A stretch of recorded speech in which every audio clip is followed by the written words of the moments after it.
Subscribe कीजिए the special teacher channel को और इस बेल आइकन को दबाएं हमारे लेटेस्ट वीडियो सबसे पहले देखने के लिए। हेलो टू एवरीवन, मैं सलोनी गुप्ता आपके अपने चैनल द स्पेशल टीचर में आप सभी दर्शकों का स्वागत करती हूँ। दोस्तों, आज हम यहाँ पर डीएड एचआई के पेपर 10 के बारे में पढ़ने वाले हैं, जिसका नाम है family, community and hearing impaired child. इसकी फर्स्ट और सेकेंड यूनिट को ऑलरेडी मैं आपके साथ डिस्कस कर चुकी हूँ। यदि आप उसको मिस कर गए हैं तो मेरी प्रीवियस वीडियोस में जाके चेक कर सकते हैं और टॉपिक वाइज चीज़ों को समझ सकते हैं। आज का जो टॉपिक है वो पेपर 10 का थर्ड यूनिट का सेकंड पॉइंट है। जैसे कि हम सभी जानते हैं कि हम यहाँ पर श्रवण बाधित बालक के जीवन के बारे में बात कर रहे हैं, तो परिवार की सहभागिता व सशक्तिकरण कैसे एक श्रवण बाधित बालक के जीवन को प्रभावित करता है, हम इसके बारे में जानेंगे। जिसके अंतर्गत घरेलू प्रशिक्षण या होम ट्रेनिंग कैसे क्या प्रभाव डालती है, हम इसको भी जानेंगे आज। सबसे पहले तो मैं आपको होम ट्रेनिंग या घरेलू प्रशिक्षण होता क्या है इसका अर्थ बताऊंगी। घरेलू प्रशिक्षण का तात्पर्य ऐसे प्रशिक्षण से है जिसमें श्रवण बाधित बालक किसी इनफॉर्मल प्लेस पे जाके, क्लिनिक पे जाके, केंद्र पे जाके प्रशिक्षण नहीं, अंततः अपने घर में ही अपने परिवारजनों के साथ प्रशिक्षण प्राप्त करता है। घरेलू प्रशिक्षण आमतौर पे तो ये माना जाता है कि इनफॉर्मल वे में सही नहीं होता, लेकिन फॉर्मली अगर उसे किया जाए तो ज्यादा सही रहेगा। लेकिन जब बच्चा बहुत छोटा है या ऐसी किसी इलाके में रहता है जहां पर उसका आना जाना संभव नहीं है, तब हम होम ट्रेनिंग को ही प्रोवाइड कराने का प्रयास करते हैं। इसके अंतर्गत किसी केंद्र से जो ट्रेनिंग होता है, प्रशिक्षक होता है, वो बच्चे के घर जाता है और उसके परिवारजनों के सामने ही बच्चे को शिक्षण व प्रशिक्षण देता है, जिसमें कि उसके परिवारजन वाले भी शामिल होते हैं और अपनी सहभागिता देते हैं और चीजों को सीखने का और वह समझने का प्रयास करते हैं।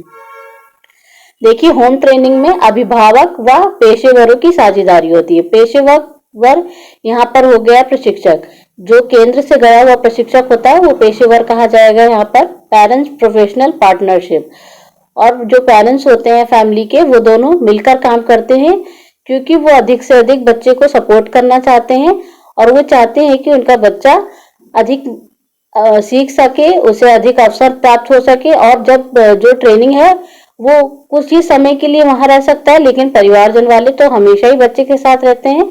तो परिवारजन वाले ये भी प्रयास करते हैं कि वो अधिक से अधिक चीजों को समझ सके और सीख सके, ताकि जब वो प्रशिक्षक जो है वो घर से जब चला भी जाए तो उसकी अनुपस्थिति में भी वो चीजों को दोबारा कर सके और बच्चे को सपोर्ट कर सके। तो इसमें पहला बिंदु है अध्यापक व परिवार एक टीम की तरह कार्य करता है। इसमें अध्यापक व परिवार जो है वो मिलजुल कर काम करते हैं, एक दूसरे के प्रति कमियां जो होती हैं, अच्छाइयां होती हैं, वो सारी चीजें बताते हैं और एक क्रमबद्धता से कार्य करते हैं। और उनका दोनों का एम एक ही होता है कि वे बच्चे को डेवलप करना चाहते हैं और उसकी जो अक्षमताएं हैं उनको कम करना चाहते हैं और उसकी क्षमताओं को विकसित करना चाहते हैं। परिवार के अन्य सदस्यों की सहभागिता, इसमें होम ट्रेनिंग में सबसे अच्छी चीज यही है कि जब बच्चा किसी सेंटर पे जाता है या प्रशिक्षण केंद्र पे जाता है तो वो अकेला ही सीखता है, लेकिन जब कोई प्रशिक्षक केंद्र से बच्चे के घर तक जाता है तो इसमें परिवार के अन्य सदस्य भी अपनी सहभागिता दे सकते हैं और चीजों को समझ सकते हैं कि किस बिंदु पर कितना ध्यान देना है और वो कैसे कराया जाएगा। उससे संबंधित उन्हें ज्ञान प्राप्त हो जाता है। एक ही समय पर बच्चे भी सीख लेते हैं और परिवार के अन्य जो सदस्य हैं वो भी इस बात को समझ पाते हैं कि वे किस प्रकार से बच्चे की सहायता करने में सक्षम हो सकते हैं। इसमें जो तीसरा बिंदु है, प्रशिक्षण की प्रक्रिया में सहयोग देने का अवसर प्राप्त होता है।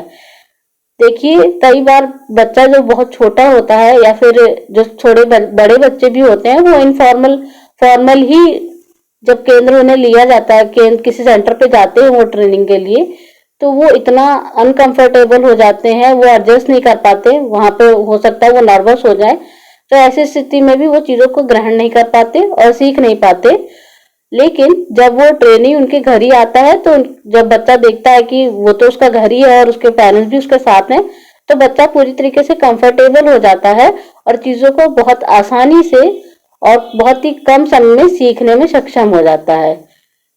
अधिगम प्रशिक्षण कार्यक्रम, अभिभावक प्रशिक्षण कार्यक्रम, इसमें प्रशिक्षक जो है वो अपनी ट्रेनिंग के साथ साथ पेरेंट्स को भी ट्रेन करता है कि वो कैसे कैसे बच्चे को दोबारा फॉलो कराएंगे जब वो चला जाएगा। तो इसमें इनडायरेक्टली डायरेक्टली जो है वो पेरेंट्स भी पूरी तरीके से पार्टिसिपेट करते हैं और बच्चे को सपोर्ट करने की कोशिश करते हैं। इसमें पहला बिंदु है श्रवण बाधित बच्चों की देखरेख करने वाले अभिभावकों के लिए प्रशिक्षण महत्वपूर्ण। पेरेंट्स जब कोई श्रवण बाधित बालक का जन्म होता है तो पेरेंट्स को बहुत डीपली चीजें नहीं पता होती कि उस बच्चे की क्या नीड है, उसके लिए क्या किया जा सकता है। लेकिन जब किसी सेंटर से प्रशिक्षक जाकर उन्हें सारी चीजें एडवाइस करता है, बताता है कि वो कैसे कैसे हेल्प कर सकते हैं, तो उन्हें एक गाइडेंस प्राप्त हो जाती है और वो चीजों को समझ पाते हैं कि उनको क्या क्या करना होगा जिससे कि उनके बच्चे का अच्छा डेवलपमेंट हो पाए। तो ये बहुत महत्वपूर्ण है। यदि पेरेंट्स जो है वो भ्रम में ही रहेंगे, उन्हें कुछ पता ही नहीं होगा, जैसे कि नेक्स्ट पॉइंट है अभिभावकों को बालक से संबंधित प्रत्येक भ्रम की समाप्ति। उन्हें सारी कंफ्यूजन क्लियर हो जाती है एक प्रशिक्षण के दौरान, क्योंकि उनके जो सारे क्वेश्चंस होते हैं, उनकी जो सारी कंफ्यूजन्स होती है वो जो ट्रेनी होता है, टीचर होता है, उससे वो पूछ सकते हैं और डिस्कस करके अपनी क्वेश्चंस को हल कर सकते हैं और बच्चे को सपोर्ट कर सकते हैं। घरेलू प्रशिक्षण के दोष।